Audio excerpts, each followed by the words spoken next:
Hare Krishna, Krishna Krishna, Hare Hare, Hare Rama, Hare Rama, Hare Rama, Hare Hare, Hare Krishna,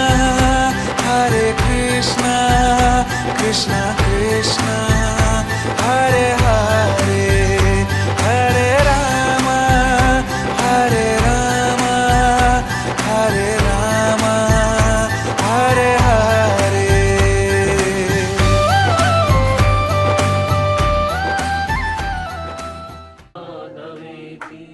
त्वामेव याचे दामोदर माधवेति गोविन्द दामोदर माधवेति गोविन्द दामोदर माधवेति करारविन्देन पदारविन्दं मुखारविन्दे विनिवेशयन्तम् वटस्य पत्रस्य मुटे शयानं बालं मुकुन्दं मनसा स्मरामि बालं मुकुन्दं मनसा स्मरामि सेवन्ति कामकुलचम्पकपाटलाब्जै पुन्नागजातिकरवीररसालपुष्पै बिल्वप्रवालतुलसीदलमञ्जरीभिः त्वां पूजयामि जगदीश्वरे प्रसीद नानासुगन्धपुष्पाणि यथा कालोद्भवानि च पुष्पाञ्जलिर्मया दत्ता गृहाणं परमेश्वर मण्डपस्थ गणपत्यादिनारायणं तदेवताभ्यो नमः मंत्रपुष्पाञ्जलिं समर्पयामि। चार प्रदक्षिणा करो अपने स्थान पर। जय तीर्थानि प्रचरन्तु सखाहस्तानि गङ्गिणः एकाकुशास्त्रयोजने पतन्वानि त्वमसि यानि कानि च पापानि जन्मान्तरकृतानि च तानि सर्वाणि नश्यन्तु प्रदक्षिणापदे अदितिः पञ्चजनाः अदितर्जनित्वं ह्यहो शान्तिरन्तरिक्षगो शान्तिः।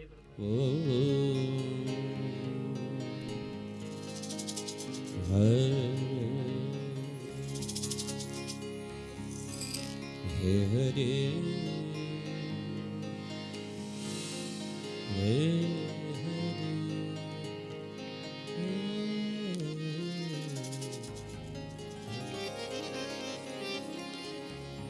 नारायण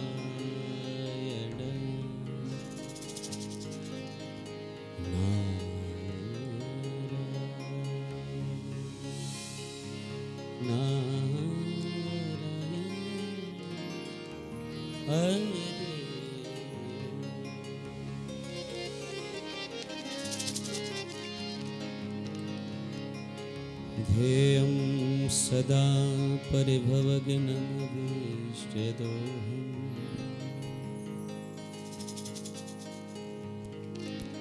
तीर्थास्पदं शिवविरञ्चनुतं शरण्यम् वृत्यारतिहं प्रणतबालभवाब्धिपोतं वन्दे महापुरुषते चरणारविन्दम्।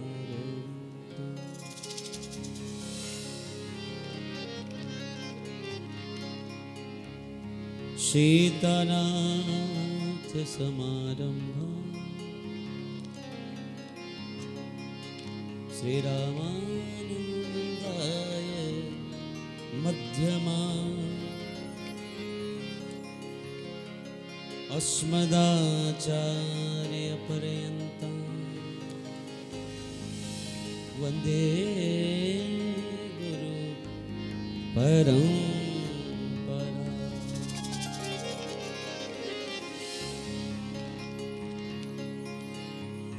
चैतन्यं सुमनं मनं मनमनं मानं मनं मानसं मायाधाव धवं धवं धव धवं माधवं स्वासा सा सरं सरं सर सरं सारं सरं वासरं वैकुण्ठाधिपतिं भवं भावं साम्भवम् गङ्गातरङ्गरमणी यजटाकलापं गौरी निरन्तर विभु सितवामभागं नारायणप्रियमनङ्ग मदापहारं वाराणसी पुरपतिं भज विश्वनाथं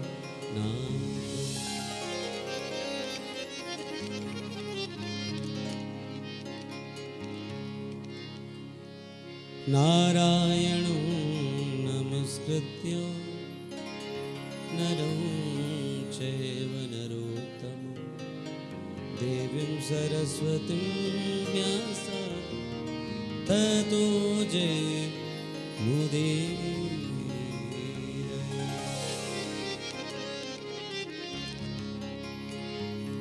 आइए हनुमंत बिराज मैं कथा करूं मति अनुसार प्रेम सहित गति धरूं तो बिराजिए पवन कुमार। राधा मेरी स्वामिनी मैं श्री राधे जो को दास जन्म जन्म मोह दीजिए निज चरणन को।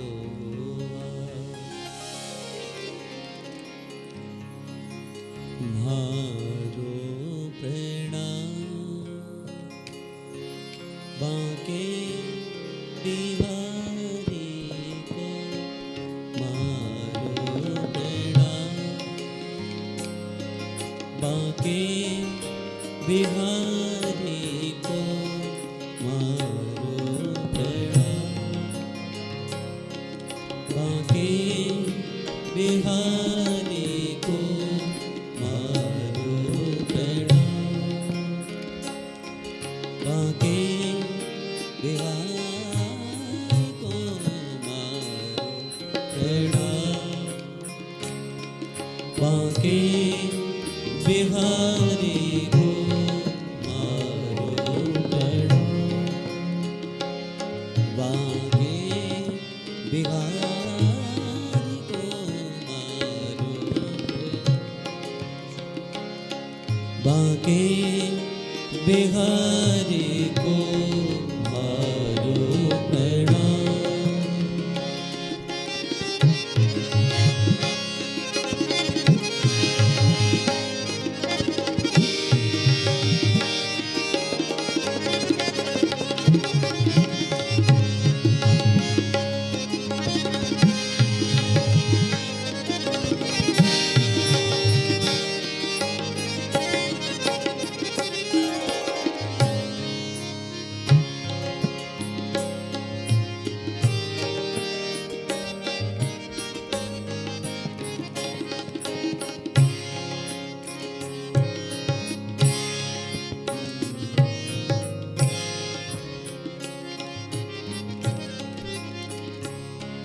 मोर मुकुट माथ्या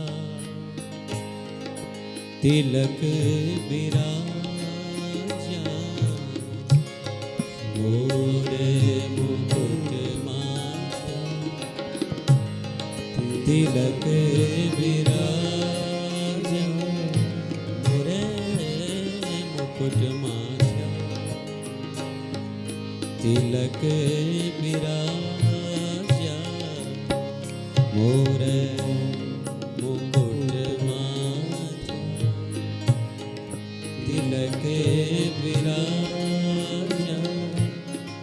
कुंडल अलकाकारी को, कुंडल अलकाकारी को मारो प्रणाम। बांके बिहारी को मारो प्रणाम। बांके बिहारी को मारो प्रणाम।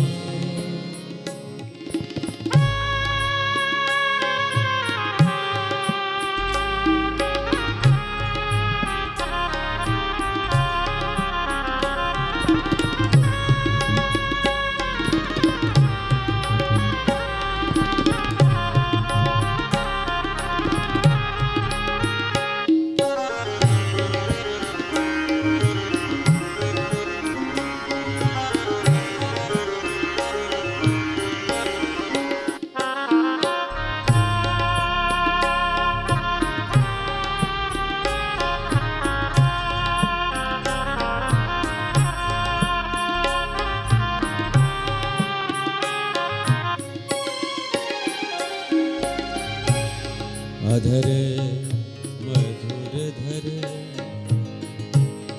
बंशी बजा में, अधर मधुर धर बंशी बजा में, अधर मधुर धर बंशी बजा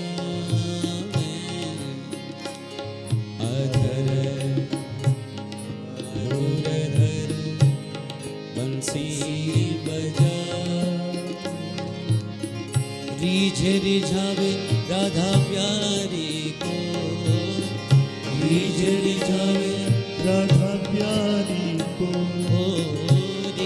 रिझावे राधा प्यारी को, रिझावे राधा प्यारी को मारो प्रणाम। बांके बिहारी को मारो प्रणाम।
मोहन गिरिवरधारी को मारो प्रणाम। बांके बिहारी को मारो प्रणाम। बिहारी को मारो प्रणाम, बांके बिहारी को मारो प्रणाम, मारो प्रणाम, मारो प्रणाम।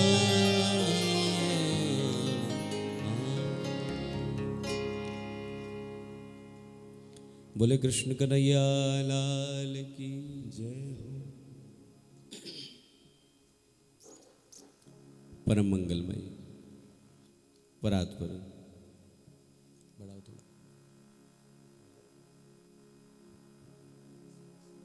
परम मंगलमय परात्पर अकारण करुणावरण वरुणालय भक्तवांछा कल्पद्रुम वृंदारक वंद वंदित्वादारविंद अनंत कोटि ब्रह्मांड नायक भगवान श्री राधा माधव की वांग्मय प्रतिमूर्ति श्रीमद् भागवत महापुराण, इस ग्रंथ को सहृदय प्रणाम करते हुए वंदन करते हुए विराजित सभी ब्राह्मण जनों को पावन दंडवत प्रणाम। आगंतुक सभी पुरुष वर्ग मात्र शक्ति सभी के हृदय में विराजमान परमात्मा को सत सत वंदन करते हुए चिंतन करते हुए आज की इस दिव्य एवं पवित्र कथा को आगे बढ़ाते हैं। आज इस कथा का ये छठवां पुष्प बड़ी अद्भुत कथा है श्रीमद् भागवत की, और ऐसी कथा में जो अवगाहन करता है शीघ्र ही उसके तापत्रय समाप्त हो जाते हैं।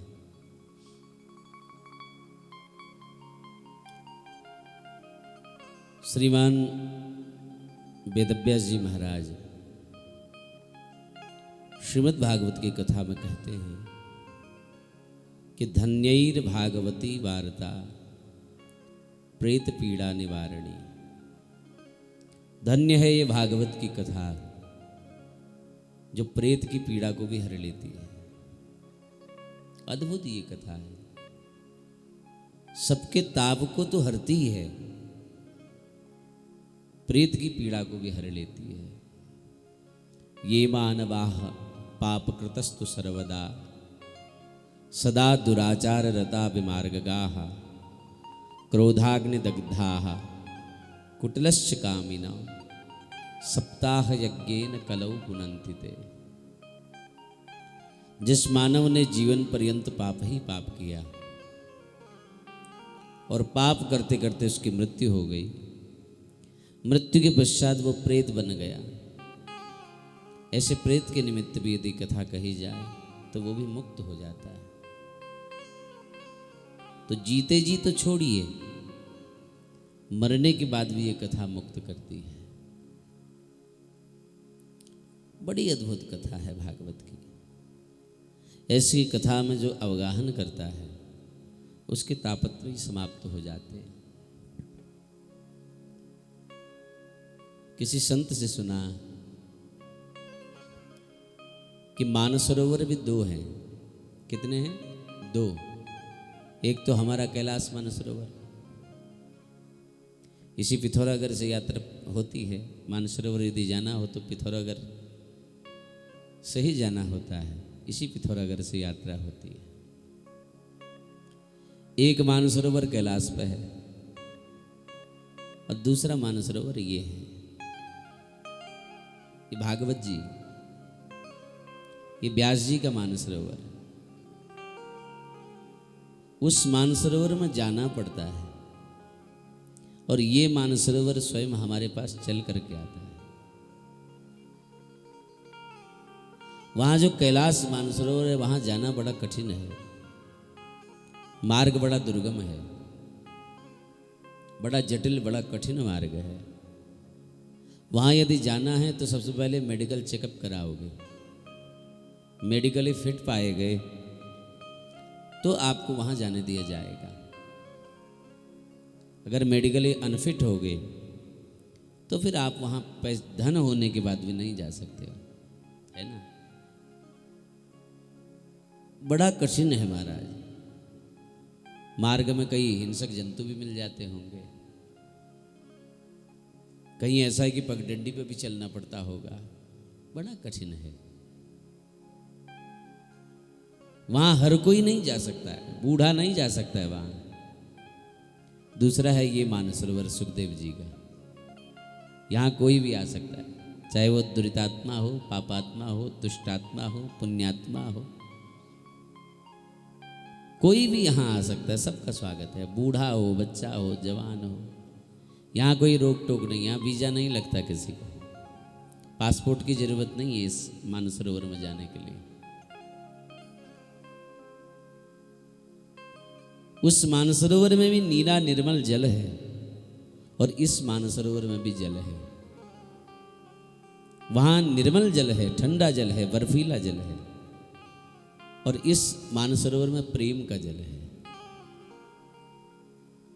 उस मानसरोवर में जितना गहराई में जाओगे, अगर वहाँ ज़्यादा गहराई में चले गए तो मर जाओगे।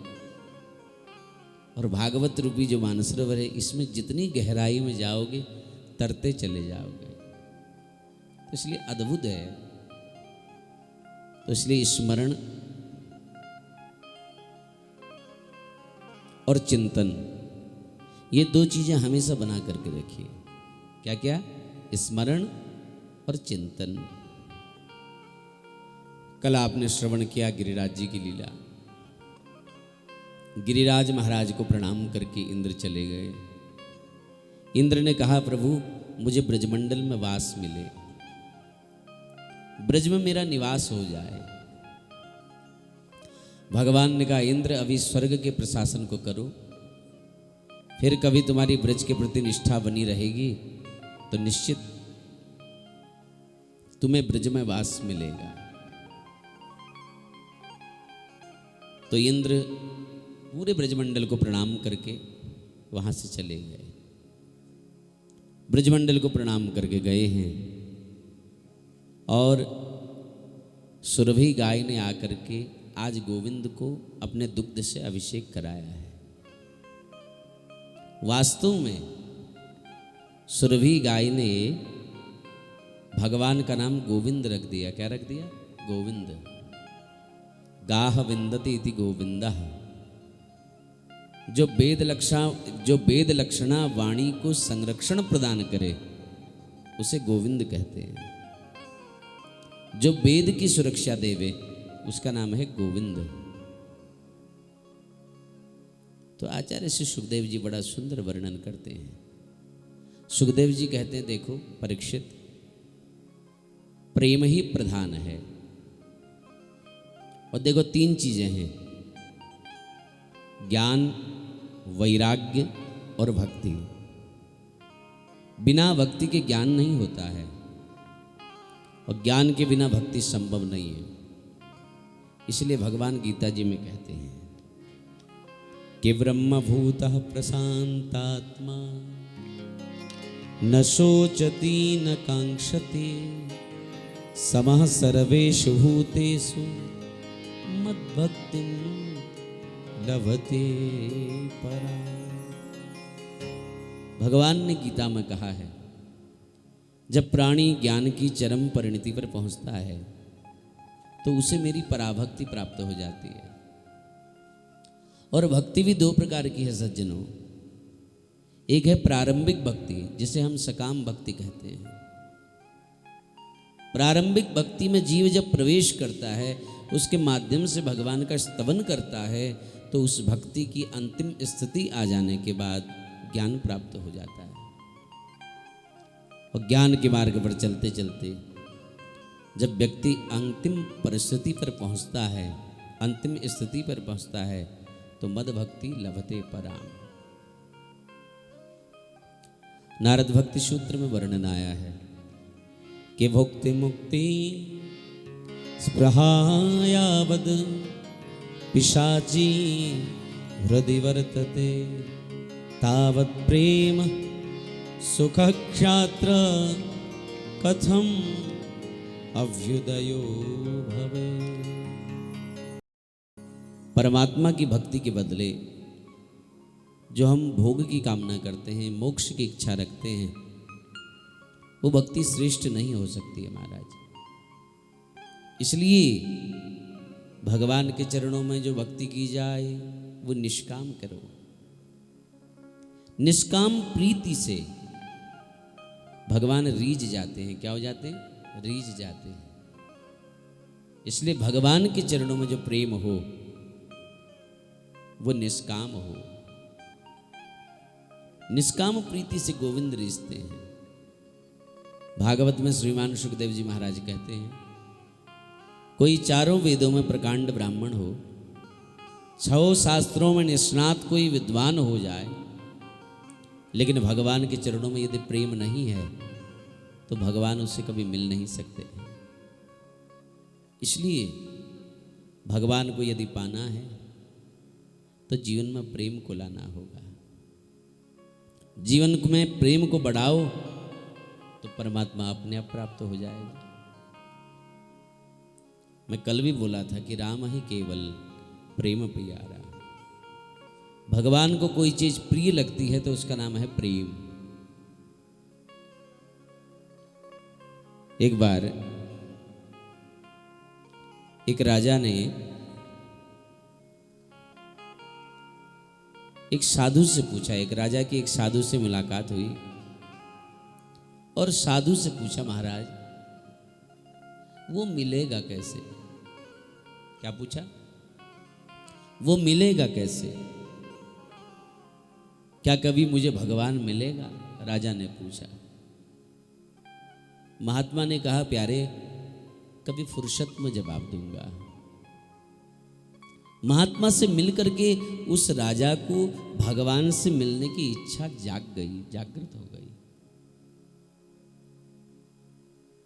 और उस महात्मा के जवाब ने उस राजा को उनको अपनी तरफ आकर्षित कर दिया कि वो फुर्सत कब आएगी जब ये महात्मा मुझे मिलेगा, कि मुझे भगवान कब मिलेगा। जब राजा सांझ के समय अपने महल में आया तो अपनी रानी से उन्होंने जिक्र छोड़ा, जिक्र छेड़ा, प्रिय आज एक महात्मा से मेरी मुलाकात हुई और उस महात्मा को देख करके मुझे भगवान का स्मरण हो आया और मैंने उनसे पूछा कि मुझे भगवान कब मिलेगा, तो उन्होंने कहा जब फुर्सत होगी तो बताऊंगा। रानी कुछ विज्ञ मालूम पड़ती थी, विद्वान मालूम पड़ती थी। उसने कहा, महाराज जरूर महात्मा ने अपनी फुर्सत पर विचार नहीं किया होगा, उन्होंने आपकी फुर्सत पर भी विचार किया होगा। जो भीड़ में भी फुर्सत में है वही तो महात्मा है। जो अति व्यस्तता में भी शांत है वही तो महात्मा है। जो फुर्सत ही फुर्सत में है वही साधु है, वही महात्मा है। आप इसी वक्त उन महात्मा को बुलाइए। यहां दूत भेजे गए, रथ हाथी घोड़े भेजे गए और ढूंढ करके महात्मा को राजा की कुटिया में बुलाया गया। राजा ने प्रणाम किया। राजा ने फिर वही प्रश्न किया कि गुरुदेव मुझे फिर बताएं कि भगवान कैसे मिलेंगे। महात्मा ने बड़ा साझा जवाब दिया। बोले, राजन इस समय गहन रात्रि है, रात्रि के 12 बज चुके हैं और इस समय आपका अभिन्न से अभिन्न मंत्री या मित्र भी इस महल में प्रवेश नहीं कर सकता है। ध्यान देना, आपका कोई अभिन्न मित्र या अभिन्न मंत्री भी इस समय प्रवेश नहीं कर सकता है। और मेरा तो प्रश्न ही नहीं था। और हम मिले ही कितने देर पहले, आज ही हम मिले पहली बार। परंतु आपने चाहा, आपने बुलावा भेजा, आपने दूत भेजे, आपने पालकी रथ सुरक्षा भेजी। आपके बुलाने में मैं असमय में इस महल में प्रवेश कर गया, आपके कक्ष तक पहुंच गया। इससे ज्यादा महाराज मैं आपको क्या समझा सकता हूं। विद्वान को इशारा काफी, इससे ज्यादा मैं आपको क्या बता सकता हूं। बड़े से बड़ा अभिन्न व्यक्ति भी जिस समय आपसे नहीं मिल सकता है, वो समय मैं प्रवेश कर पाया, मैं आपसे मिल पाया, मेरी मुलाकात हो पाई, बस यही जरिया है उसे पाने का। उससे तब तक नहीं मिला जा सकता है जब तक वो न चाहे। ये निर्भर उस पर करता है, वो जहां बैठ जाए वहां पहुंच जाए। उपनिषद कहता है वो चाह ले तो चेता जैसे मांस बांटने वाले का भी बांट भी बन सकता है, और वो अगर न चाहे तो 83 वर्ष तक बाट निहारने वाली सबरी को भी इतने दिन इंतजार करा देता है। ये चाह उसकी है। अब अगर चाह उसकी है तो फिर ये उद्यम किस लिए, ये परिश्रम किसके लिए, ये प्रतीक्षा किसके लिए, ये जब तब ध्यान किसके लिए, ये व्रत किस बात का? फिर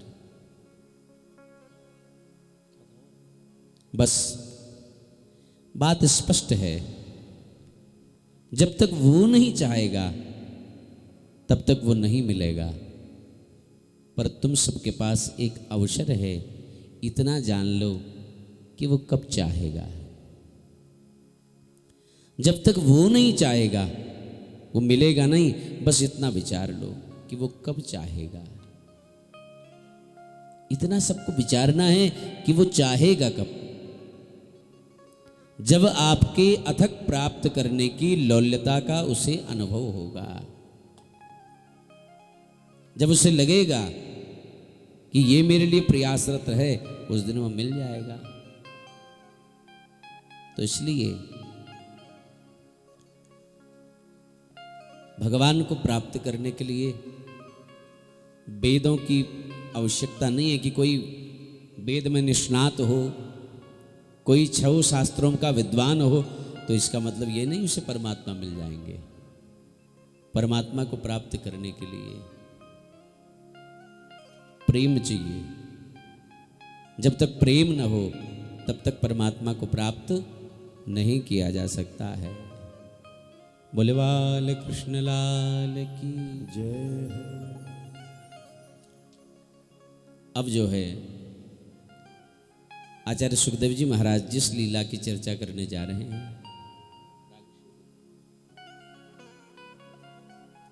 आचार्य सुखदेव जी जिस लीला की चर्चा करने जा रहे हैं, ये भगवान की रासलीला का चरित्र है। बड़ी सुंदर भगवान की रासलीला। रास पंचाध्यायी ये श्रीमद् भागवत के पंच प्राण हैं। रासलीला प्रसंग शुरू करते हैं। तो आइए रासलीला प्रसंग शुरू करने से पहले भगवान के नाम का थोड़ा संकीर्तन कर लें। उसके बाद हम और आप सभी रासलीला रास में प्रवेश करेंगे। मेरे साथ सभी लोग बड़े भाव से एक छोटा सा भजन भगवान का गाएं, फिर आप और हम सब मिल करके रास का चरित्र श्रवण करेंगे। ओ नाथ थारे शरण आयो जी, नाथ थारे शरण आयो जी, नाथ थारे शरण आयो जी, नाथ थारे शरण आयो जी, ओ आयो जी नाथ थारे शरण आयो जी, नाथ थारे शरण आयो जी। ओ जचे जिस तरह खेल खिलायो, जचे जिस तरह खेल खिलायो, हे मन चायो जी, नाथ थारे शरण आयो जी, ओ आयो जी नाथ थारे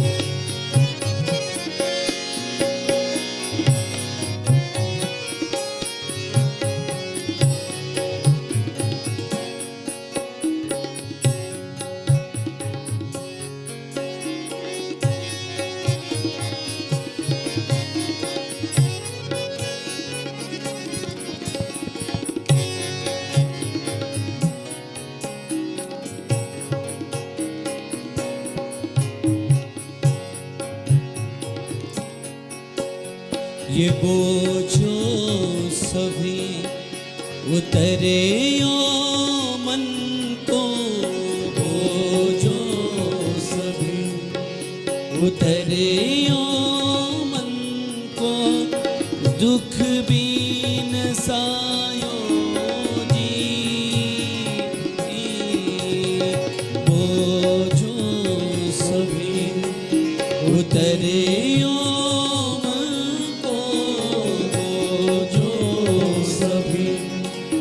उतरियो मन को, दुख बीन सायो जी। ये चिंता मिटी बड़े चरणा की, ये चिंता मिटी बड़े चरणा के, सहारा पायो जी। थारे शरण आयो जी, नाथ थारे शरण आयो जी, नाथ थारे शरण आयो जी, नाथ थारे शरण आयो जी।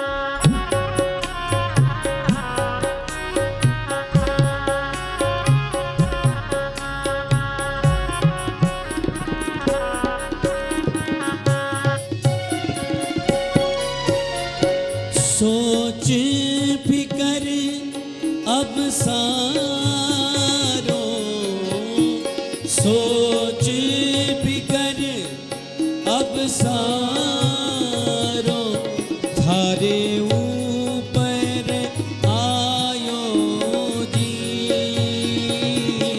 थारे ऊपर आयो जी। मैं तो निश्चिंत हुयो, मैं तो अब निश्चिंत हुयो, अंतर हर सायो जी, नाथ थारे शरण आयो जी, नाथ थारे शरण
जस गप जस सब थारो, जैसे अब जस सब थारो, मैं तो दास कुहायो जी, मैं तो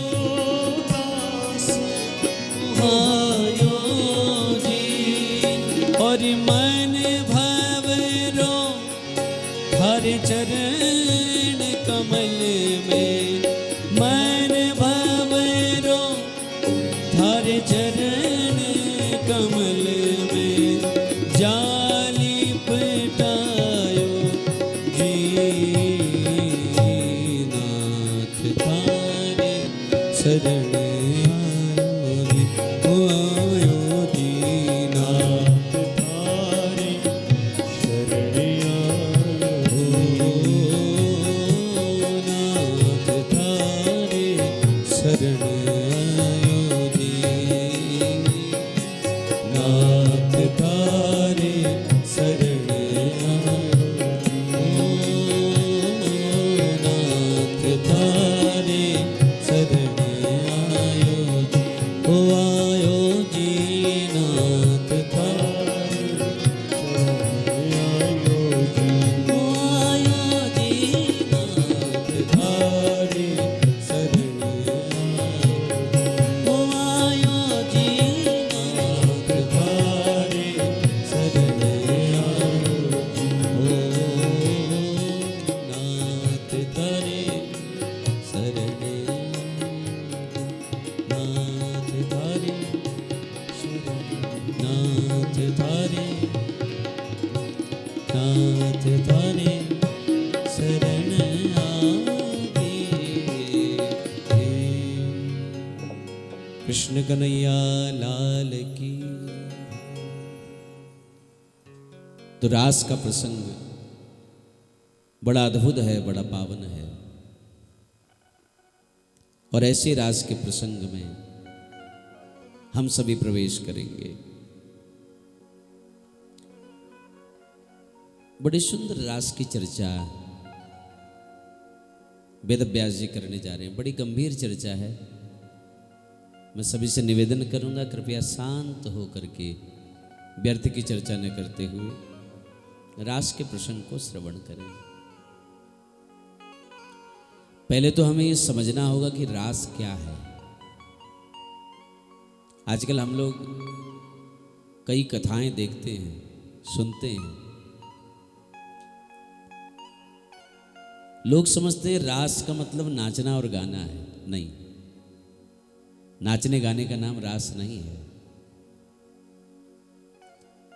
हम लोग रास को समाज में, रास का मतलब बड़ा गलत निकाला जाता है समाज में। कई लोग कह देते तुम बड़े रसिया हो, बोलते ना, बड़े रसिया हो।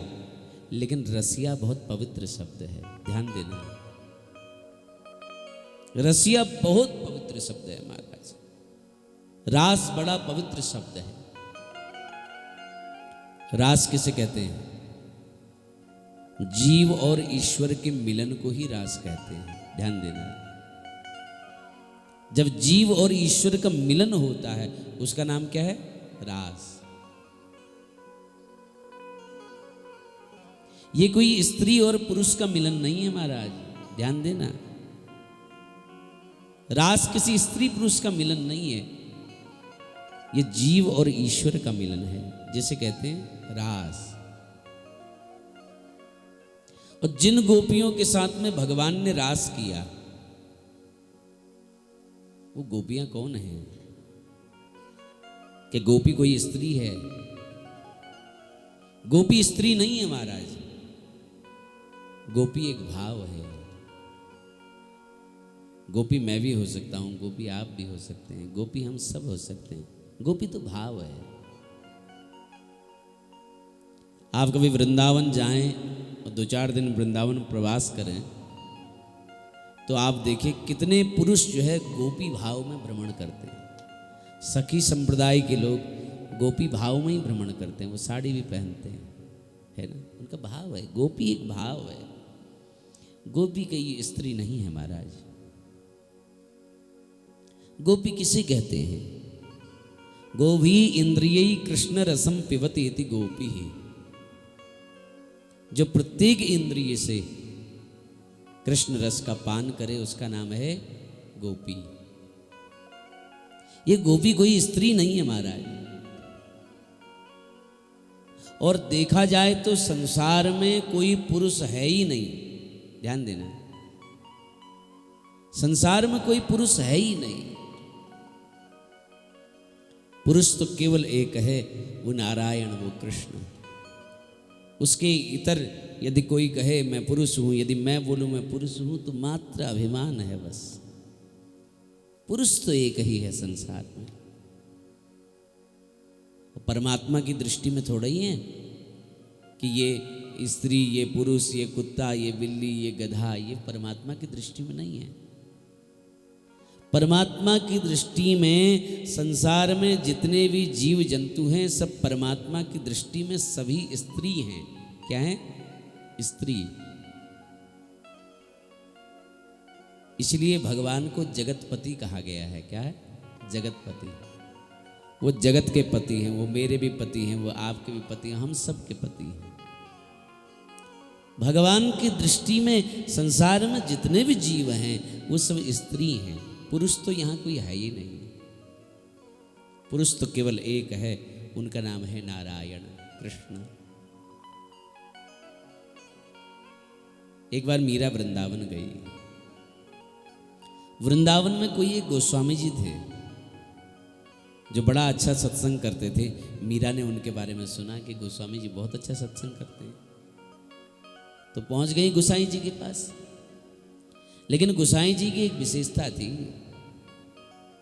गोसाई जी कभी भी किसी स्त्री को सत्संग नहीं देते।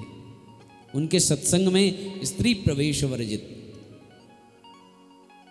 मीरा ने इच्छा जाहिर की, मीरा वृंदावन आई। मीरा ने अपना एक सेवक भेजा, बोले जाओ गोसाई जी को बोलना कि दासी मीरा आई है, उनसे सत्संग चाहती है। गोसाई जी ने जवाब भेजा, मीरा तुम्हें मालूम नहीं कि मैं किसी स्त्री को सत्संग नहीं देता, हमारे वहां स्त्री प्रवेशित है। मीरा ने भी गोसाई जी को जवाब भिजवाया, गोसाई जी वृंदावन में सिवाय कृष्ण के और पुरुष है कौन? सिवाय कृष्ण के पुरुष है कौन? गोसाई जी मीरा के चरणों में नतमस्तक हो गए। तो देखा जाए तो परमात्मा की दृष्टि में तो इस संसार में जितने भी जीव हैं सब भगवान की गोपिका हैं। मैं भी भगवान की गोपी हूं, आप भी गोपी हैं, आप भी गोपी, हम सब गोपी हैं। गोपी एक भाव है जो चलते फिरते उठते बैठते हंसते खाते आते जाते हर परिस्थिति में जो कृष्ण रस का पान करे उसी का नाम है गोपी। ये गोपियां क्या हैं? श्रीमद् भागवत में वर्णन आता है। भगवान राम जब 14 वर्ष के लिए वन में गए, जब मेरे राघवेंद्र सरकार दंडक वन से निकलने लगे, तो दंडक वनवासी जो संत जन हैं इन्होंने राम जी के सौंदर्य को देखा, और सौंदर्य को देख करके इनके मन में भाव उत्पन्न हुआ कि हम भी गोपी बन करके इनकी सेवा करते तो कितना आनंद नहीं आता। तो इसीलिए आज वही दंडक वनवासी संत ब्रजमंडल में गोपी बन करके आई हैं। जब समुद्र मंथन हुआ, मंदरांचल पर्वत जब नीचे की ओर धंसने लगा, तो भगवान ने कच्छप अवतार धारण किया। भगवान कच्छप के सौंदर्य को मत्स्य कन्याओं ने देखा, और उन मत्स्य कन्याओं के हृदय में गोपी बनने का भाव जागृत हुआ। तो ये भी यहां गोपी बन करके पधारी है। इतना ही नहीं, हमारे 4 वेद हैं, ऋग्वेद, यजुर्वेद, सामवेद और अथर्ववेद। इन चारों वेदों में 3 कांड हैं, ज्ञान कांड, उपासना कांड और कर्म कांड। 80,000 मंत्र हैं कर्मकांड में, 4,000 मंत्र हैं ज्ञान कांड में, और 16,000 मंत्र हैं उपासना कांड में। कुल मिलाकर के 1,00,000 मंत्र हैं वेद में। तो इसमें से जो 80,000 कर्मकांड के वेद मंत्र हैं, ये सारे वेद मंत्र भी यहां गोपी बन करके आए हैं। वेद मंत्र स्वयं गोपी बन करके आए हैं। इसलिए श्रीमद् भागवत में गोपियों के अलग अलग विभाग बताए गए हैं। गोपियों की जो टोली है ना, वो अलग अलग विभाग हैं उनके। श्रुति रूपा, मुनि रूपा, साधन सिद्धा, स्वयं सिद्धा, दैत्य कन्या, मत्स्य कन्या, ये गोपियों के विभाग है महाराज। ये किसी की बेटी बनी, किसी की पत्नी बनी, लेकिन गोपी बन करके आने का जो मूल उद्देश्य है वो ये है कि किसी भी प्रकार कृष्ण चरणों में मन को लगाना है। बस कैसे भी हो कृष्ण की प्राप्ति हो जानी चाहिए। आज शरद पूर्णिमा की रात्रि भगवान ने बड़े सुंदर वेणु का निनाद किया है। कन्हैया यमुना किनारे चले गए।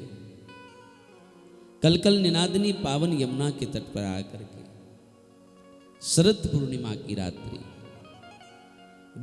बालुका खिल रही है, चंद्रमा प्रमुदित हो रहा है। ऐसे में भगवान ने वेणु का निनाद किया, बांसुरी का निनाद किया। लेकिन विचित्र बात देखो, कृष्ण है एक, बांसुरी है एक, बजाने वाला भी एक, परंतु सुनने वाले अनेक। 84 कोस के ब्रजमंडल में जितनी गोपियां हैं ना, उन ब्रजांगनाओं को ये लगा मानो कृष्ण हमारा नाम पुकार रहे हैं। हर गोपी को यही लगा। जो गोपी मुरली में सुनती बोले ये तो मेरा नाम है। जो गोपी जिस कार्य में व्यस्त थी उसी को वहीं पर छोड़ करके दौड़ पड़ी कृष्ण से मिलने। किन सम्य गीतम नदनंगवरधनम व्रजस्त्रिया कृष्ण ग्रहीत मानसा आजगमुरन्योन्य मलक्षितोद्यमा सयंत कांते जवलोल कुंडला। जो गोपी जिस कार्य को कर रही थी उसी को वहीं पर छोड़ करके दौड़ पड़ी कृष्ण से मिलने। लाखों गोपियों को लगा मानो कृष्ण हमारा नाम पुकार रहे हैं।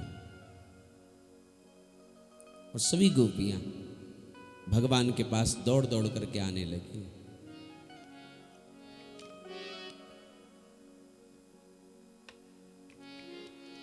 और इधर राजा परीक्षित ने प्रश्न कर दिया कि कृष्णम विदुम परम कांतम, कृष्णम विदुम परम कांतम न तु ब्रह्मा तया मुने गुण प्रवाहो परमस तासां गुण ध्येया प्रथम। इधर गोपी प्रश्न करने लगी, इधर परीक्षित प्रश्न करने लगे सुखदेव जी से, गुरुदेव ये जो गोपियों का कृष्ण के प्रति अनुराग है, अनुरक्ति है, ये अनुरक्ति प्रेम की तो हमें नहीं लगती। ये तो इनको कांत मानती हैं, प्रियतम मानती हैं, और ऐसा मान करके कृष्ण चरणों में प्रेम करना क्या अच्छी बात है। सुखदेव जी कहते हैं उक्तम पुरस्तादे दत्ते चेद्यः सिद्धिं यथागतः दुषन्नपि हृषीकेशं किमुताधोक्षज प्रियाः। बोले परीक्षित मैंने पहले ही बताया था कि किसी भी भाव से कृष्ण चरणों में प्रेम करो, बस तन्मयता आनी चाहिए। तन्मयता जब आएगी, कृष्ण मिलन की विरह अग्नि जब प्रस्फुटित हो जाएगी तो उसमें समस्त कर्म जल करके राख हो जाएंगे। ऐसा ही गोपियों के साथ भी हुआ। वे लाखों गोपी दौड़ी दौड़ी कृष्ण के पास आई। कन्हैया जिधर नजर डाले हजारों इधर से आ रही गोपियां, हजारों उधर से आ रही हैं। गोपियों को देख करके मेरे गोविंद मुस्कुराने लगे और गोपियों से बोले कि स्वागतम भो महाभागा प्रियम किम करवाणि वह ब्रजास्याना भयम कश्चिद भृतागमन कारणम। भगवान गोपियों का स्वागत करने लगे। हे देवियों, मैं आपका स्वागत करता हूं और हे महाभागाओ, आपके आवागमन से मुझे बहुत आनंद मिला। गोपियों के मन में बड़ी प्रसन्नता हुई। देखो, कृष्ण हमारा नाम पुकारते हैं मुरली में, और अब हम जब कन्हैया के पास चली आई तो कन्हैया हमारा स्वागत करते हैं। बड़ी प्रसन्न हो गई महाराज। लेकिन स्वागत करते करते मेरे गोविंद ने मुस्कुरा करके कहा, आप आई तो हो, ये स्वागत की बात है, परंतु क्यों आई हो ये बताना पड़ेगा, ये बताइएगा। गोपियां बेचारी नीची नजर करके खड़ी हो गई कि अब इनको क्या बताएं, हम क्यों आई इनको कैसे बताएं। कन्हैया बोले, आप बता नहीं रही हो कि किस लिए आई हो। कि राजन ये सा घोर रूपा घोर सत्व निसेविता प्रतीयात व्रजम नेह स्थेयं श्रीभिः सुमध्यमा। देवियों, ये रात्रि कितनी घोर रूपा है देखो, और इस घोर रूपा रात्रि में तुम अपने अपने पतियों को छोड़ करके मेरे पास चली आई, यह अच्छी बात नहीं है। जाओ, लौट जाओ, अपने पतियों की सेवा करो, यही एक नारी का परम कर्तव्य है, धर्म है। बेचारी गोपियों ने कोई जवाब नहीं दिया, शांत बैठी है, नीचे नजर करके बैठी है। कन्हैया ने कहा, तुमने जवाब नहीं दिया, अच्छा मैं समझ गया, आप इसलिए आई हो क्योंकि आपने जंगल नहीं देखा। अब देख लिया जंगल, दृष्टम वनम कुसुमितम राकेश कर रंजितम। देख लिया जंगल, देख लिया कैसे चंद्रमा प्रमुदित हो रहा है, किस प्रकार चंद्रमा प्रमुदित हो रहा है, देख लिया ना। अब लौट जाओ, अब लौट जाइए। इसका मतलब क्या है जानते हो? परमात्मा पहले जीव को अपने पास बुलाते हैं और फिर उसके बाद उनकी परीक्षा लेते हैं। ये जीव मेरे पास में आया तो है, कहीं सांसारिक वासना को लेकर तो नहीं आया, और यदि ये सांसारिक वासना को लेकर के आया है तो इसका यहां आना बिल्कुल बेकार है, व्यर्थ है। इसलिए परमात्मा उनको लौटने को कह रहे हैं। भगवान कहते हैं कि ये पतिव्रता नारी का लक्षण नहीं है, इस प्रकार अपने पतियों को छोड़ करके आना। और भगवान एक कथा इनको सुनाते हैं, बोले गोपियों, एक पतिव्रता नारी थी, अपने पति को बड़ा प्रेम करती थी, बड़ी आज्ञाकारिणी थी। एक दिन ये आंगन में बैठ करके चावल साफ कर रही थी, तब इसके पति आ गए। पति आए तो ये उनको देख करके उठी। पतिदेव थके हुए थे तो पतिदेव दीवार में बैठे और थके हुए थे तो पत्नी की गोद में सर रखा और इनको नींद आ गई। प्रगाढ़ निद्रा में चले गए महाराज।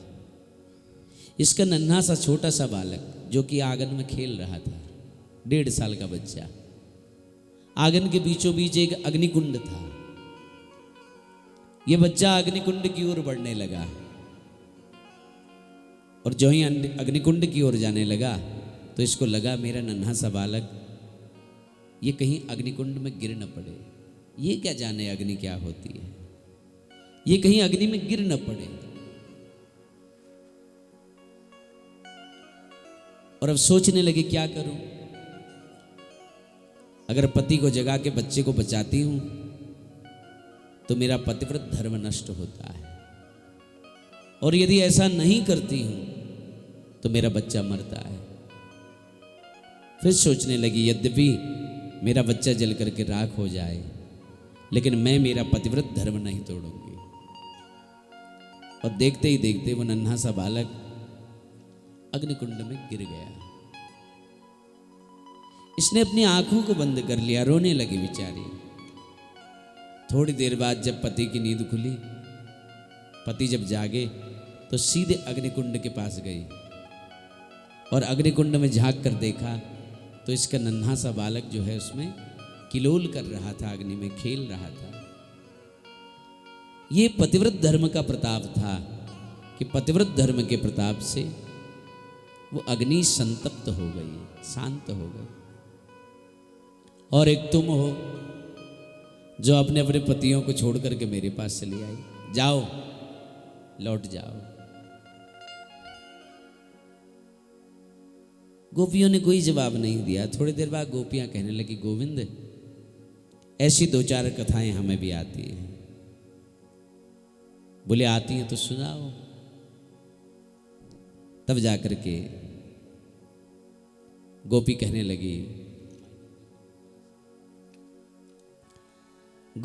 लगी, कि प्रभु एक पतिव्रता नारी थी और बड़ा प्रेम करती थी अपने पति को। एक दिन उसके पति ने कहा कि प्रिय, मैं परदेश जा रहा हूं। किस लिए? बोले व्यापार के लिए जाना है। तो बोले स्वामी मैं आपके बिना कैसे रहूंगी? आपके बगैर तो कभी मैंने आपका बिना दर्शन किए तो मैंने जल तक ग्रहण नहीं किया। आपको देखकर तो मेरा दिन प्रारंभ होता है। मैं किस प्रकार रहूंगी, कैसे रहूंगी? तब इसके पति ने कहा, ये तो बड़ी विडंबना है, ये रहेगी कैसे वास्तव में? तो क्या किया मालूम है? एक अपनी पत्थर की मूर्ति बनाई। क्या बनाई? पत्थर की मूर्ति। और वो पत्थर की मूर्ति बना करके अपनी पत्नी को दिया। बोले ये मैं हूं, इसको मैं समझ करके पूजना, इस पत्थर की मूर्ति को। तो समाधान निकल गया। पति व्यापार के लिए चले गए, इसने महल के मुख्य द्वार को बंद कर लिया। बोले आज से बस इन्हीं की सेवा करूंगी, किसी का दर्शन नहीं करना है। रोज उस पत्थर की प्रतिमा को नहलाती धुलाती, तिलक चंदन लगाती, भोग लगाती, आरती करती, माला पहनाती। एक दिन सेवा कर रही थी, तभी इसके पति आ गए। पति ने दरवाजा खटखटाया कि साकट खोलो। ये पत्थर के पति की सेवा कर रही है। बोले पहले सेवा हो जाए फिर द्वार खोलूंगी। प्रभु आप बताइए, उसे जल्दी द्वार खोलना चाहिए कि नहीं खोलना चाहिए? भगवान बोले इसमें कौन सा आश्चर्य है? बोले शीघ्र द्वार खोलना चाहिए। जब सच्चे पति आ गए हैं तो पत्थर के पति की पूजा करने का क्या प्रयोजन? बोले बस प्रभु, आपने हमारे प्रश्न का उत्तर दे दिया। अभी तक हमने भी इन हाड़ मांस के पुतलों को अपना पति समझा था, परंतु जब आत्मा का पति कृष्ण मिल जाए तो उनके अलावा दूसरा कोई पति नहीं होता है। ऐसे बर को क्यों बरे जो जन्मे और मर जाए, बर बरिए गोपाल जी जासो चुडलो अमर है जाए। मीरा से लोगों ने कहा राणा परिवार मिला है तुम्हें, इतना अच्छा पति मिला है तुम्हें, खुशियां मनाओ। मीरा बोली ऐसे पति को वर्ण करने का क्या प्रयोजन कि आज वर्ण किया और कल 2-4 साल बाद, 10 साल बाद, 20 साल बाद वैधव्य का दर्शन करना पड़े। अगर वर्ण ही करना है तो गोविंद को करो, वर्ण ही करना है तो गोपाल को करो। मेरे तो गिरधर गोपाल, मेरे तो गिरधर गोपाल, मेरे तो गिरधर गोपाल, मेरे तो गिरधर गोपाल, मेरे तो गिरधर गोपाल, मेरे तो गिरधर गोपाल। दूसरों न कोई, दूसरों न न कोई दूसरा, मेरे तो गिरधर गोपाल, मेरे तो सभी गाओ, मेरे तो गिरधर गोपाल, मेरे तो गिरधर गोपाल।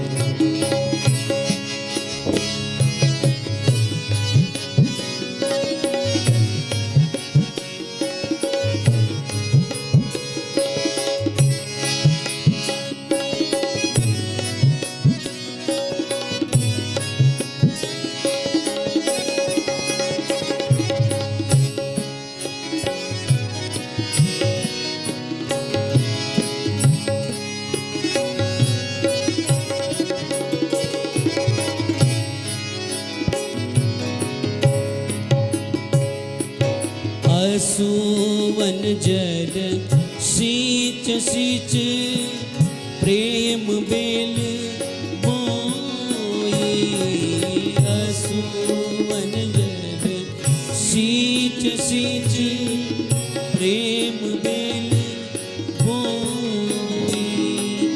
अब तो बेल फैल गई, अब तो बेल हो, अब तो बेल फैल गई, अब तो बेल फैल गई। अमृत फल होए मेरे तो गिरधर गोपाल, मेरे तो गिरधर गोपाल।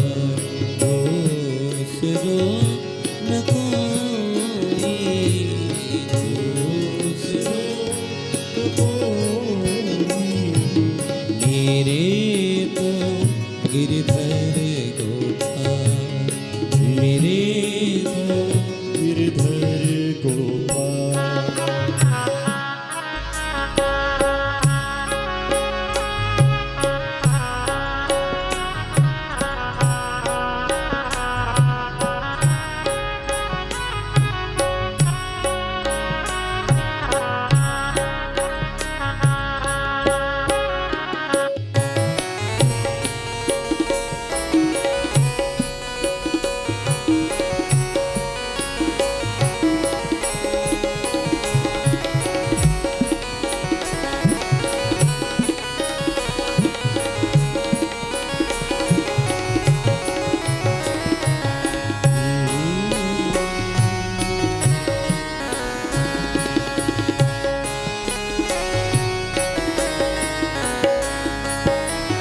दधी की मचानी बड़े प्रेम से बिलोई, दधी की मचानी बड़े प्रेम से दधी की मचानी बड़े प्रेम से बिलोई, दधी की मचानी बड़े प्रेम से बिलोई। माखन सब काढ़ लियो, माखन सब काढ़ लियो, माखन सब काढ़ लियो, माखन सब काढ़ लियो, छाछ पियो भाई, मेरे तो गिरधर गोपाल, मेरे तो गिरधर गोपाल।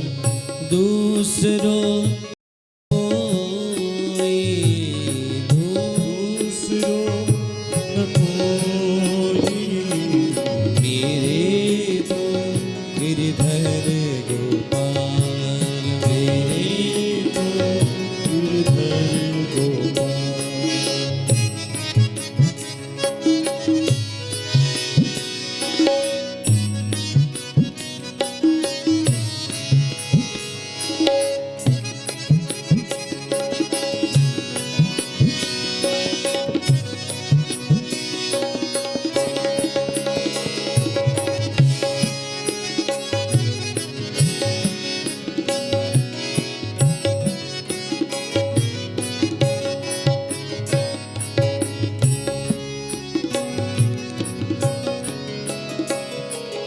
संतन ढिग बैठ बैठ लोक लाज होई।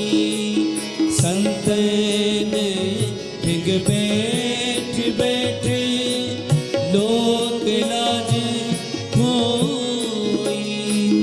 दास मीरा लाल गिरधर, दास मीरा लाल गिरधर, दास मीरा लाल गिरधर, दास मीरा लाल गिरधर तारो कब मोई।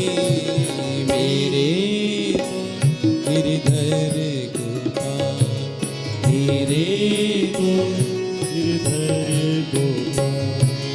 दूसरो न कोई, दूसरो न कोई।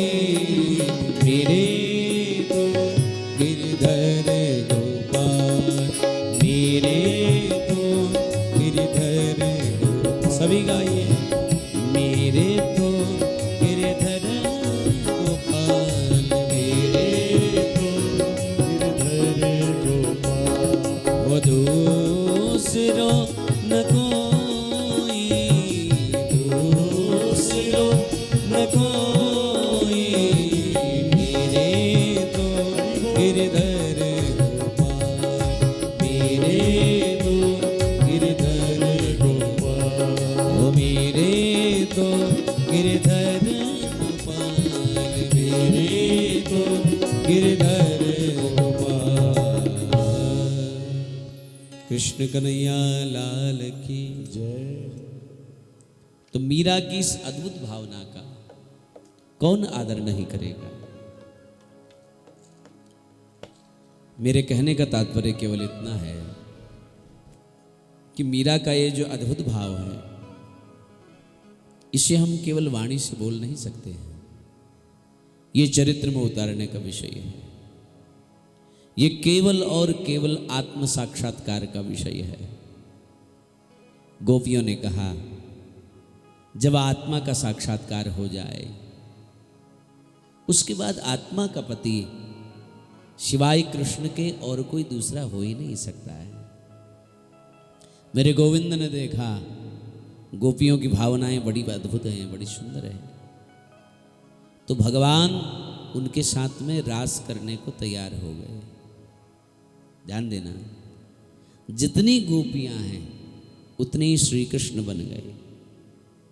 दोई दोई गोपी और बिच बिच माधव, है ना। दो गोपियों के मध्य एक कृष्ण। बड़ा अद्भुत महाराज। जिस प्रकार असंख्य तारागणों के मध्य में चंद्रमा प्रमुदित होता है, इसी प्रकार भगवान भी असंख्य गोपियों के बीच में प्रमुदित हो गए। गोपियों के सन में गलवैया देकर के नृत्य कर रहे हैं भगवान। अब गोपियों के मन में थोड़ा अभिमान हो गया। ध्यान देना, क्या हो गया? अभिमान। गोपियों के मन में किंचित गुमान हो गया। अच्छा, एक होता है अभिमान और एक होता है मान, है ना। मान और अभिमान। मान किसे बोलते मालूम है? मान मतलब आत्मीय के प्रति रूठना। रूठना और मनाने को मान कहते हैं। और अभिमान होता है शरीर का, कि मैं बहुत सुंदर हूं, है ना। शायद मेरे सौंदर्य पर ये मोहित हैं, ये अभिमान। एक होता है मान। मान होता है रूठना, मनाना। प्रेम में मान का तो बड़ा स्वागत है, लेकिन प्रेम में अभिमान नहीं चलता है। जहां आता है अभिमान, वहां से खिसक जाते हैं भगवान। ध्यान देना, अभिमान आया तो भगवान गए, समझो। प्रेम में मान चाहिए, अभिमान नहीं चाहिए। गोपियों को अभिमान हो गया, किशोरी राधा को मान हो गया। शायद हमारे सौंदर्य पर मोहित होकर के कृष्ण हमारे साथ में नृत्य कर रहे हैं, यह अभिमान हो गया। किशोरी को मान हुआ, जैसे ये गोपियां हैं ऐसे मैं ही हुई हूं, जैसे गोपियों के संग रास कर रहे हैं ऐसे हमारे संग भी रास कर रहे हैं। पर इनको अभिमान हुआ, हमारे सौंदर्य पर मोहित होकर के कृष्ण हमारे साथ में नृत्य कर रहे हैं। गोपियों के मद को हटाने के लिए, किशोरी राधा की परम प्रसन्नता के लिए भगवान राधा को लेकर के अंतर ध्यान हो गए। अभी तक तो गलबैया देकर के नृत्य कर रहे थे, और अब जो ही अंतर ध्यान हुए तो गोपियां रोने लगी, तड़पने लगी। हे कृष्ण कहाँ हो, हे श्री कृष्ण कहाँ हैं आप, ढूंढ रही हैं, लेकिन कहीं दर्शन नहीं हुआ। गोपियों ने वृंदावन के एक एक वृक्षों के पास जाकर के देखा, झाड़ियों में देखा, यमुना किनारे देखा, पर्वतों पर देखा, जमुना जी के किनारे देख, लेकिन कहीं दर्शन नहीं हुआ। अब कृष्ण को खोजते खोजते गोपियों की परिस्थिति ऐसी बन गई, जो कोई उनके सामने आ जाए ना उसी को कृष्ण समझ लेती। जब प्रेम का विरह सताता है ना तो फिर हर वस्तु में प्रियतम नजर आता है, ध्यान देना। जब प्रेम का विरह सताते तब आशा लगती है कि ये पत्थर भी पता बता दे उनका। राम जी को सीता जी का विरह सताया तो राम जी पत्थरों से, पातों से, सबसे पूछ रहे हैं कि हे खग मृग, हे मधुकर सैनी, तुम देखी सीता मृग ने, है ना, सबसे पूछ रहे, खग मृग पत्ते पाथर सबसे पूछ रहे सीता को देखा क्या। ऐसे ही गोपियों के साथ में भी हुआ, यही परिस्थिति बन गई। जो कोई सामने आए उसको कृष्ण का संदेश वाहक समझ लेती। सबसे पहले वटवृक्ष को देखा और वटवृक्ष से कहने लगी, हे वटवृक्ष, तुम तो विष्णु रूप हो ना, सारी दुनिया तुम्हारी पूजा करती, देखो बताओ ना हमारे प्रियतम कहाँ गए। वट ने भी कोई जवाब नहीं दिया। फिर पीपल से पूछने लगी, तुम्हें लोग दुग्ध चढ़ाते हैं, जल चढ़ाते हैं, तुम नारायण स्वरूप हो, बताओ कहाँ गए कृष्ण। पीपल ने भी कोई जवाब नहीं दिया। तो आदरणीय तुलसी को प्रणाम कर लिया, हे वृंदे, तुम तो केशव के चरणों की परम प्रेयसी हो, तुम्हारा एक दल न पड़े तो भगवान को वो भोजन ही स्वीकार नहीं है। बताओ ना हमारे प्राण वल्लभ कहाँ चले गए। हमारी गलती हो गई, हमने शरीर को सुंदर समझ लिया, बस हमने शरीर का अभिमान किया जो हमको नहीं करने चाहिए था। आदरणीय तुलसी ने भी कोई जवाब नहीं दिया।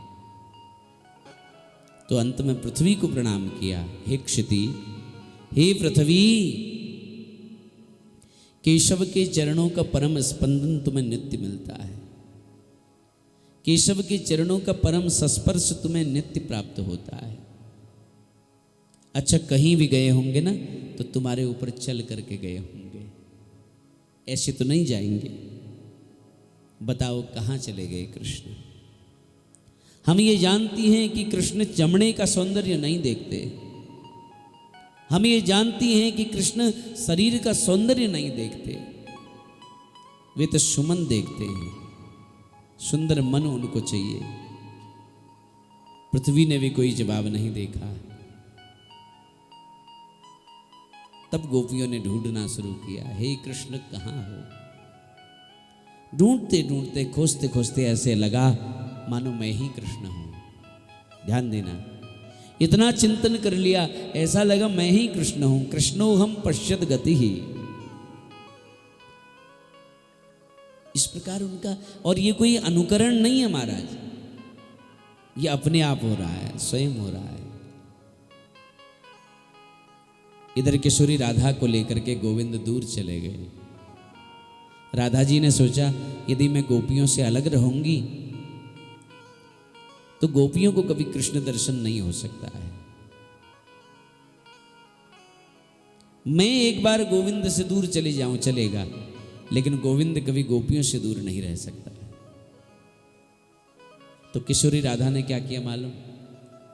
किशोरी राधा बोली सुनो, अब मुझसे चला नहीं जाता है, अब मैं थक गई हूं।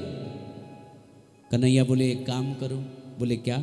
बोले स्कंदम आरोह्यताम, तुम मेरे कांधे पे बैठ जाओ राधा। और जो ही किशोरी राधा कांधे में बैठने को तैयार हुई, गोविंद उनको छोड़ के भी अंतर्ध्यान हो गए, अंतर्ध्यान हो गए। और जैसे ही किशोरी जी को छोड़ के अंतर्ध्यान हुए तो वो भी रुदन करने लगी। ढूंढते ढूंढते गोपियां किशोरी जी के पास आई, बोले आपको भी छोड़ करके चले गए?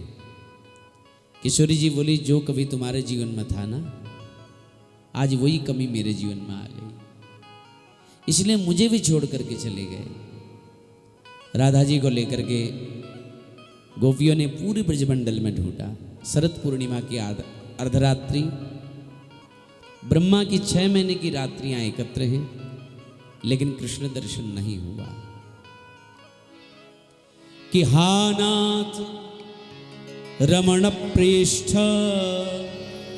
Quasi quasi महाभुज। हे नाथ, हे रमण, हे बल्लभ, कहाँ हो आप? हमें आकर के दर्शन दीजिए, एक बार आकर के अपनी माधुर्यमयी झांकी हमको दिखा दीजिए बस। और मन में कोई कामना नहीं, आकांक्षा नहीं है। आचार्य सुखदेव जी महाराज कहते हैं गोपियों ने संपूर्ण ब्रजमंडल में देखा और कि पुनः पुलिनमागत्य कालिंद्या कृष्ण भावना समवेता जगुः कृष्ण तदागमन कांक्षिता। पुनः यमुना किनारे गोपियां आ गई हैं और कृष्ण मिलन की कामना को लेकर गोपियां यमुना के किनारे आई। संसार में गोविंद को कहीं भी ढूंढो, किधर भी ढूंढो, गोविंद मिलने वाला नहीं है। यदि गोविंद को पाना है तो यमुना रूपी भक्ति का आश्रय लेना पड़ेगा। यमुना भक्ति है, गोविंद और कहीं नहीं मिलेगा। यदि यमुना रूपी भक्ति का आश्रय लोगे तो गोविंद मिल जाएगा। बीच में राधा रानी बैठी है, लाखों गोपियां विराजमान हैं। ढूंढना बंद कर दिया, थक गई, हार गई गोपियां। शरद पूर्णिमा के अर्धरात्रि कृष्ण मिलन की कामना को लेकर के एक गीत गाया है, एक मंगल गीत गाया है जिसे हम गोपी गीत कहते हैं। तो आइए, भाव भक्ति अनुष्ठान है। वैसे तो गोपी गीत में 19 श्लोक हैं, लेकिन समय की अल्पता है क्योंकि आज हमने रुक्मिणी मंगल भी करवाना है, तो इसलिए आइए 2-4 श्लोक गोपी गीत के गुनगुनाएं। जयति तेधिकम्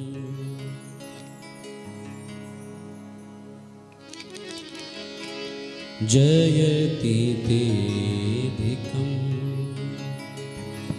जन्मना व्रज जयति तेधिकम् जन्मना व्रज श्रयत इंदिरा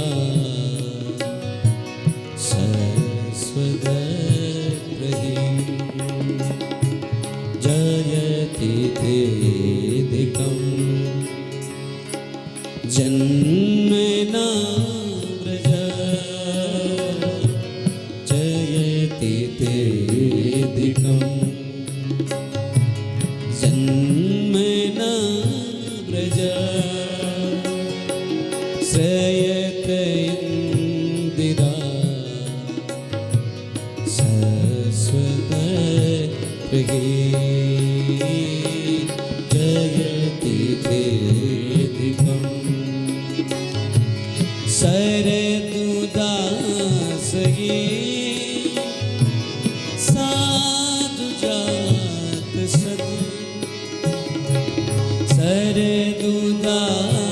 ये साधु जात संग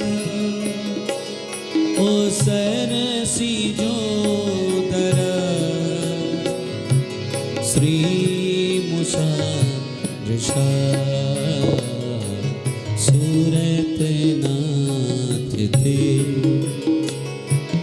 सुल्कदासिका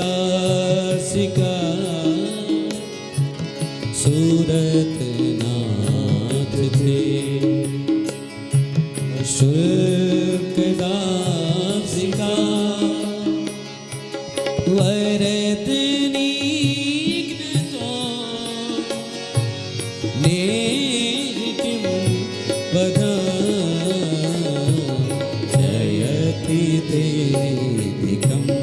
बड़ा सुंदर भाव है। जन्मना ब्रज जयति तेधिकम् विषयलाप्यया व्याल राक्षसा विषयलाप्यया व्याल राक्षसा वैसमारुता वेद्युता नला वृषभयात्मजा विश्वतो भया वृषभयात्मजा विश्वतो भया वृषभते वयं रक्षिता मुहो जयति तेधिकम् जन्मना व्रज मधुरया गिरा वल्गुवाक्यया मधुरया गिरा वल्गुवाक्यया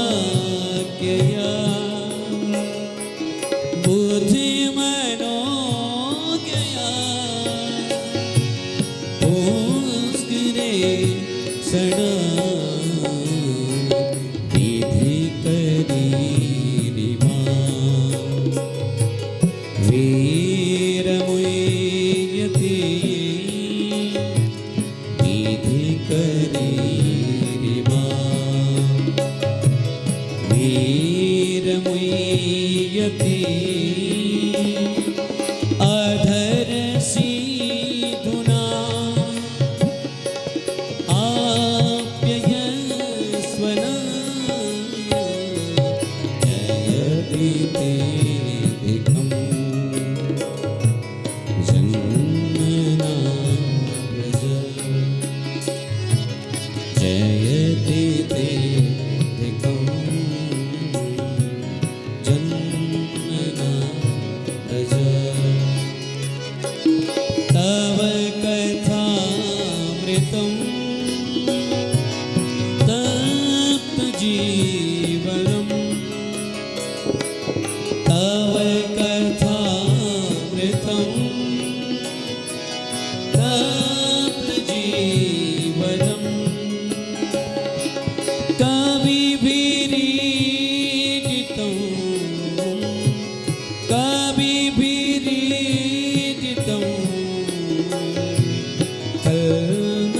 कल्मषापहम् श्रवणमङ्गलम् श्रीमदा तथं श्रवणमङ्गलम् श्रीमदा तथं भुवि गृह्णाति भूरिदा जना जयति तेधिकम्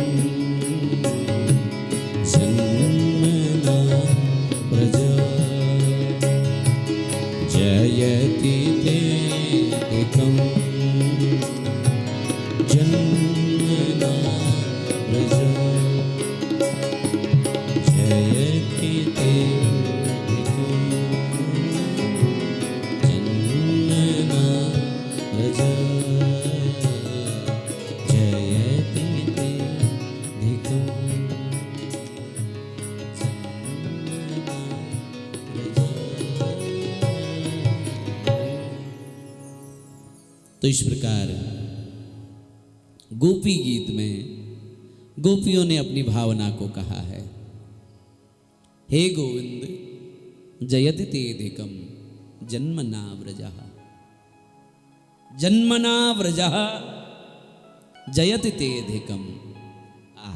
कितना सुंदर भाव है, देखिए, हे गोविंद जन्मना व्रजः, आपके इस ब्रजमंडल में जन्म लेने से ये ब्रजमंडल स्वर्ग से भी ज्यादा प्रिय बन गया। हे गोपाल, श्रेयत इंदिरा शश्वत अत्र ही, साक्षात इंदिरा यानी कि लक्ष्मी भी तरसती है कि ऐसे ब्रज में हमको वास मिले। जिस ब्रज के लिए लक्ष्मी भी तरसती है, प्रभु ऐसे ब्रज में हमको वास मिला, ये हमारा सौभाग्य है, और आप हमको छोड़ करके कहीं चले गए। गोपियां कहती हैं, इसी तरह विरह रूपी अग्नि में जला करके भस्म करना था, तो फिर काली नाग के विषैले जल से क्यों बचाया? पूरे ब्रजमंडल में आग लग गई, क्यों उस दावाग्नि का पान कर गए?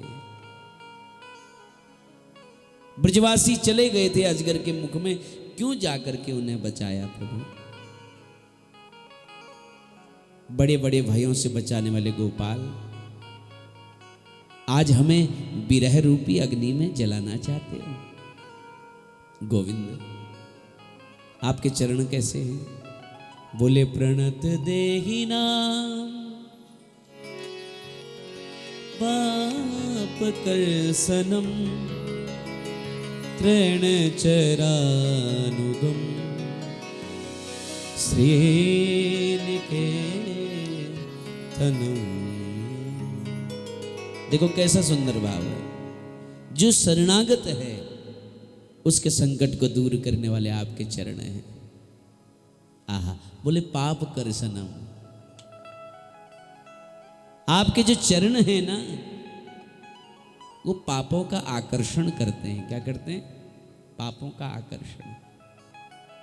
तृणचरानुगम, तृण चरने वाली जो गाय है, उस गाय के चरणों का अनुगमन आप करते हैं महाराज।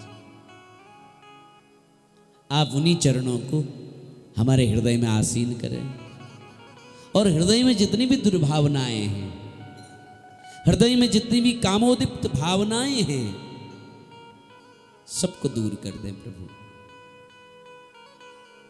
हे गोपाल, हम केवल इसलिए नहीं रोते कि आप हमें छोड़ करके चले गए, हम इसलिए रोते हैं कि आपके चरण बड़े कोमल हैं।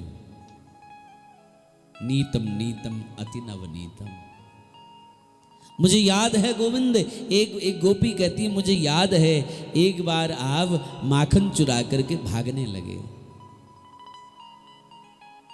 नंगे पैर आप भागने लगे, बालुका खिल रही है, भयंकर धूप है, आप उस बालुका में दौड़ने लगे। तो मैंने कहा गोविंद, आपके चरण बड़े कोमल हैं, इस धूप में मत भागो, कोमल चरणों में तकलीफ होगी। आज उन्हीं चरणों को हमारे साथ में नाटक करने के लिए आप आए। कंकड़ी जमीन पर चले, कांटों पर चले, ऐसा अन्याय नहीं करो गोविंद। अपने मन में आप सोच रहे होंगे कि तुम्हें कैसे मिलूं। तुम्हारी भावनाएं निर्मल नहीं, तुम्हारा निर्मल हृदय नहीं। अरे निर्मल हृदय का तो दशरथ थे। दशरथ को जब पता चला कि राम नहीं आए, तो राम राम कही राम कही, राम राम कही राम, तनु परिहरी रघुवर बिरहा, तो राम गय मूसुर।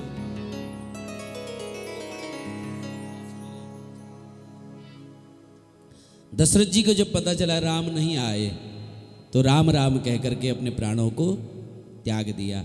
और सच्चा प्रेमी मेरा वो है जो मेरे वियोग में अपने प्राणों को त्याग देता है। कौन है सच्चा प्रेमी?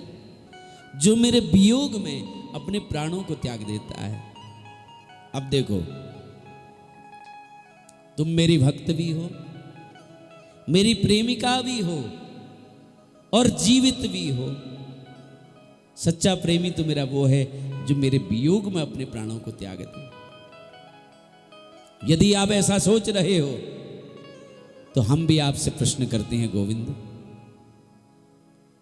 दशरथ जी तो आपके बगैर एक मिनट नहीं रहे,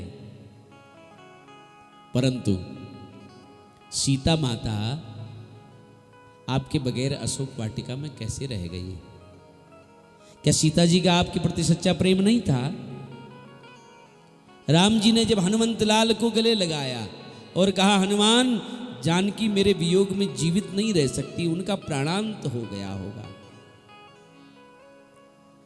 हनुमान जी जब गए, वापस लौट करके आए तो राम जी से कहते हैं कि प्रभु, जानकी जी के प्राण निकलने को तो राजी होते हैं, लेकिन कि नाम पहारू दिवस निसी, ध्यान तुम्हार कपाट, लोचन निज पद जंत्रित, प्राण जाहि केहि बात।